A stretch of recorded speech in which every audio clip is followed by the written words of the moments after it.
देश के कई राज्यों में एसआईआर के जरिए वोटर लिस्ट को खंगाला जा रहा है, लेकिन एसआईआर पर विपक्ष के विरोध के बीच अब केंद्रीय गृह मंत्री अमित शाह ने घुसपैठ के खिलाफ एक बड़ा संदेश दे दिया है।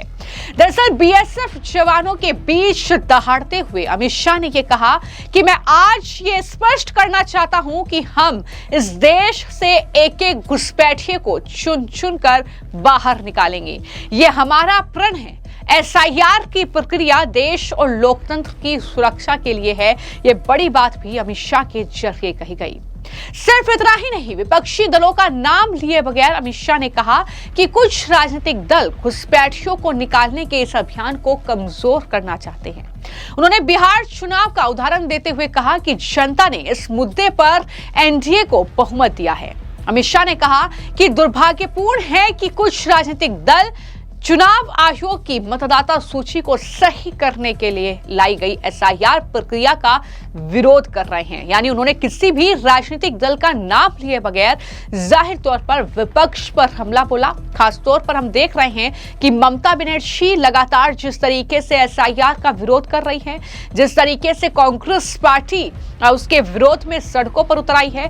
क्या कहा बीएसएफ के जवानों के बीच एसआईआर और घुसपैठ के खिलाफ दहाड़ते हुए अमित शाह ने, जरा सुनिए। आज बीएसएफ देश की सभी सीमाओं पर घुसपैठ को रोकने में लगी और घुसपैठ को रोकना न केवल देश की सुरक्षा के लिए जरूरी है, देश की लोकतांत्रिक व्यवस्था को प्रदूषित होने से बचाने के लिए भी घुसपैठ को रोकना जरूरी है।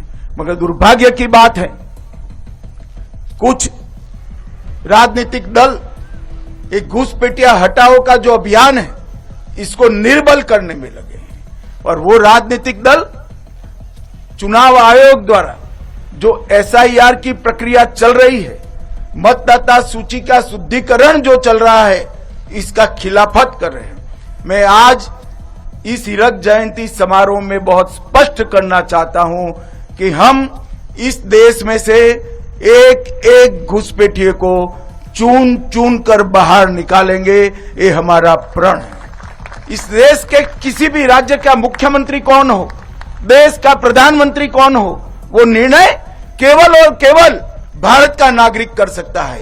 कोई घुसपैठिए को अधिकार नहीं है कि हमारी लोकतांत्रिक प्रणालिका को वो प्रदूषित करे और हमारे लोकतांत्रिक फैसले को